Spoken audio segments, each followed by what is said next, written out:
परिक्रमा के बाद यदि कोई अभिषेक पूजन करने के लिए आया है तो वो परिक्रमा के बाद ही करेगा, उससे पहले नहीं कर सकता। और जो सिर्फ देव दर्शन करने के लिए आया है वो परिक्रमा के बाद लगाएगा गंधोदक। वैज्ञानिकों ने एक रिसर्च की, आज से 30 साल पहले की है वो रिसर्च लगभग, कि पहले जैनों को कोई भी बीमारी हो लेकिन कभी एनीमिया नहीं होता था। एनीमिया समझते, खून की कमी, हीमोग्लोबिन की कमी।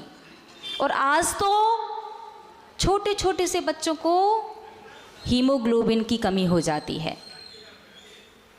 तो आप लोग जानते हैं पहले जैनों को हीमोग्लोबिन की कमी क्यों नहीं, जिस किसी को हो जाए, हर किसी को नहीं होती थी, आज तो हर किसी को बिना काम करे बैठे बैठे थक जाते हैं।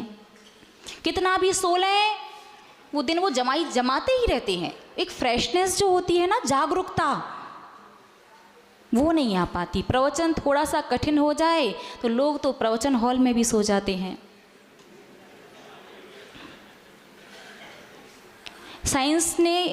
साइंटिस्ट ने जब रिसर्च की तो उन्हें पता है क्या पता चला था, अभी बताते हैं, थोड़ी देर में, पहले विषय बताते हैं। गंधोदक। गंधोदक में पूज्यता कैसे आती है?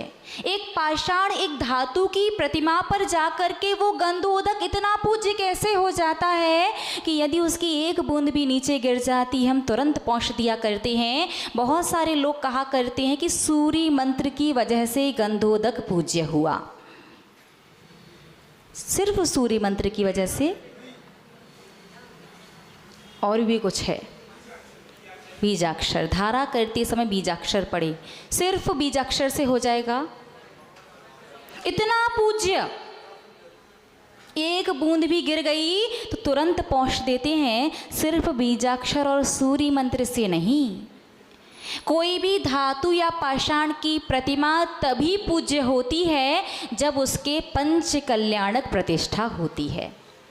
और पंच कल्याणक प्रतिष्ठा में तप और ज्ञान कल्याणक के दिन अंक न्यास और मंत्र न्यास होता है। आपने ध्यान दिया हो तो कभी, अंक न्यास और मंत्र न्यास। अंक न्यास में कुछ गिनती जैसी लिखी जाती है उस प्रतिमा पर, और मंत्र न्यास में कुछ अक्षर जैसे लिखे जाते हैं। और अंक न्यास और मंत्र न्यास और सूर्य मंत्र के बाद ही कोई भी प्रतिमा पूज्य होती है। तो गंधोदक में पूज्यता पंच कल्याणक के समय अंक न्यास, मंत्र न्यास और सूर्य मंत्र जो दिया जाता है, इन तीनों चीज़ों की वजह से, और धारा करते समय जो बीजाक्षर मंत्र पढ़े जाते हैं, इन चार चीज़ों की वजह से गंधोदक के जल में पूज्यता आती है। हमेशा याद रखना, सिर्फ सूर्य मंत्र और बीजाक्षर नहीं, अंक न्यास और मंत्र न्यास के बिना तो प्रतिमा भी पूज्य नहीं होगी। ठीक है। अब गंधोदक में तो पूज्यता आ गई, लेकिन अब एक और प्रश्न हमारे सामने आ जाता है कि गंधोदक लगाना कैसे चाहिए और क्यों? ये भी कोई पूछने की बात है? बचपन से सुना है आप लोगों ने, आज 55 में आने वाले हो, मैना सुंदरी ने गंधोदक लगाया और 700 कौड़ियों का श्रीपाल सहित कुष्ठ रोग दूर हो गया। बोलिए ना, सुना है क्या? बोलिए ना। मैना सुंदरी ने लगाया, सबने सुना है। और पढ़ा किस किसने है बताना जरा? श्रीपाल चरित्र में आपने पढ़ा है क्या कि गंधोदक लगाया? छिड़का, कुछ ने तो पढ़ा है बिल्कुल। संसारी प्राणी गंधोदक कहाँ लगाता है? जहाँ तकलीफ, पेट में तकलीफ है तो पेट में लगा लो, कंधों पर तकलीफ है तो कंधों पर लगा लो, और कहीं और तकलीफ है, हाथों में तकलीफ है तो हाथों में लगा लो। और एग्जाम्पल देते हैं मैना सुंदरी का, उसने लगाया था। आप श्रीपाल चरित्र पढ़िए, मैना सुंदरी ने लगाया नहीं, छींटे दिए थे। तो छींटे का मतलब ये होता है जो आप लगाते हो जैसे भी करके, या फिर ये होता है? छींटे ऐसे दिए जाते हैं, ना कि इस प्रकार से जैसे आपने कहा। बात समझ में आ रही है ना? गंधोदक लगाना कैसे चाहिए, कौन बताएगा? पहले सीधे हाथ में लो, फिर उल्टे में करो, फिर ऐसे उंगलियों को डिप करो, आँखों पर लगाओ, फिर मस्तिष्क पर, फिर सिर पर लगा लो। नहीं, ऐसे नहीं है। कहाँ लगाना चाहिए गंधोदक? हाँ, और क्यों, समझिएगा उसका विज्ञान। गंधोदक एक दृष्टांत दिया था ना हमने, आज एक और देते हैं।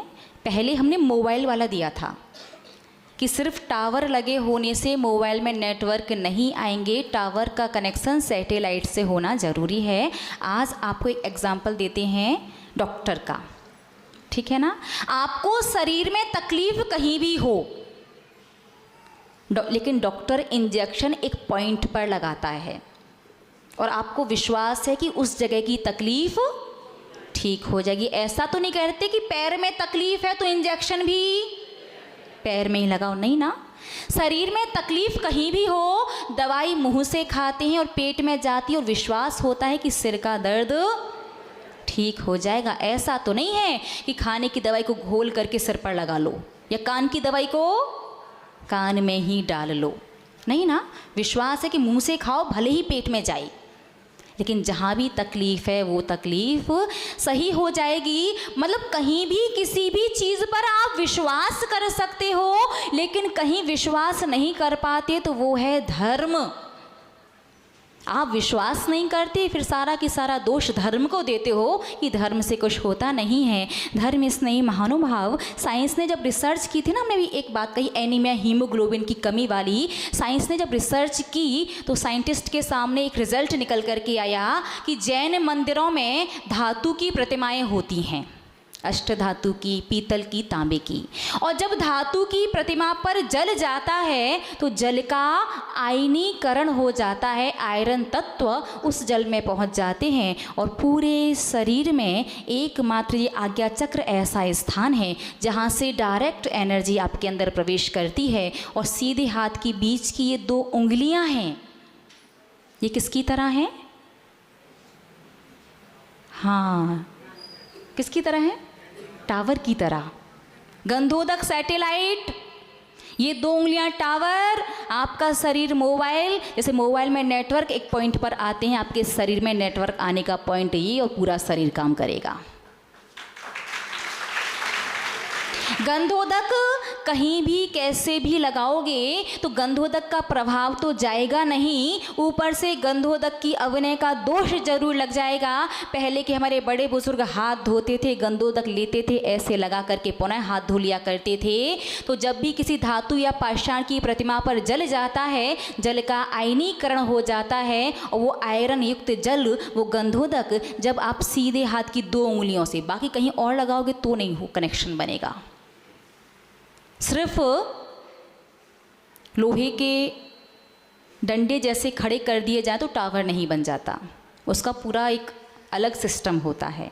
तो सीधे हाथ की इन 2 उंगलियों से यहाँ पर लगाइए तो धीरे धीरे आपके शरीर में जो खून की कमी है, या जैसे आप हीमोग्लोबिन की कमी या एनीमिया की शिकायत कहते हैं, वो भी धीरे धीरे ठीक हो जाती है।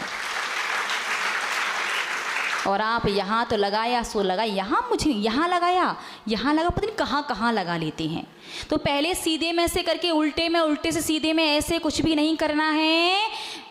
2 बर्तन रखे हुए होते हैं तो पहले एक पात्र में से जल लेकर के अपने हाथ को अच्छे से धो। अब हाथ क्यों धोना है? वायरस, हाथ क्यों धोना है बताते हैं।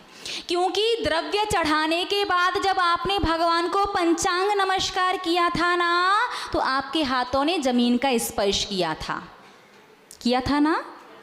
इसलिए परिक्रमा लगाने के बाद पहले अपने दोनों हाथों को अच्छे से धो, फिर गंधोदक वाले पात्र में बीच की इन 2 उंगलियों को डाल करके गंधोदक लो। यहाँ लगाओ और फिर पुनः अपने हाथ धो लो। और यदि कोरोना के बाद थोड़ी सी ऐसी हो गई ना, लोग खांस दें छींक दें, तो अभी आज भी लोगों को थोड़ा बहुत, ज़्यादा नहीं, थोड़ा बहुत विकल्प आता है ना कि वायरल। तो यदि हाथ डालने वाला कार्यक्रम या सिस्टम ना हो तो सीधे हाथ में 1 या 2 बूंद लो और फिर इन दोनों उंगलियों को मोड़ करके ऐसे गंधोदक में डिप करो और अपने सिर को अच्छे से नीचे झुकाओ। यदि हाथ को ऐसे ऊपर उठाओगे गंधोदक बह जाएगा। सिर को पूरा नीचे झुकाओ, हाथ को ऐसे ही रहने दो, फिर गंधोदक लगाओ इस प्रकार से। बात समझ में आई? और उसके बाद जो गंधोदक बचे उसे अपने सिर पर पोंछ लो, क्योंकि मस्तक पर ब्रह्मरंध्र होते हैं, थोड़ी बहुत एनर्जी वहाँ से भी पहुँच जाती है, आपके उतने एक्टिव नहीं है ब्रह्मरंध्र। और उसके बाद अपने हाथों को जल से अवश्य धोना, क्योंकि गंधोदक के आपके जो हाथ हैं, गंधोदक बहुत पवित्र है। उन मंत्रित जो गंधोदक है उसको आप हाथों को यहाँ वहाँ लगाओगे तो गंधोदक की अविनय का दोष बन सकता है। बात समझ में आ गई ना? बोलिए ना। ठीक है, गंधोदक कहाँ लगाना है? सिर्फ यहाँ। उसके बाद भी थोड़ा बहुत बच जाए तो सिर में पोंछ लो, उसके बाद हाथ जरूर धो। गंधोदक लगाने से पहले भी हाथ धोना है और गंधोदक लगाने के बाद भी हाथ धोना है। ठीक है ना? और इसके बाद अब यदि आपको जाप वगैरह लगानी हो और कुछ करना हो तो वो कर लो। और इसके बाद फिर अब आप जाओगे घर। नहीं, पूजन करें तो पूजन तो आप परिक्रमा के बाद भी कर सकते हैं और गंधोदक के बाद भी। पूजन है, अभिषेक है, परिक्रमा तक तो करना अनिवार्य है। परिक्रमा के बाद आप अभिषेक करने जाओ, गंधोदक उसी के बाद तो लगाओगे। और अभिषेक हो चुका है तो गंधोदक लगाने के बाद पूजन कर लो। ठीक है।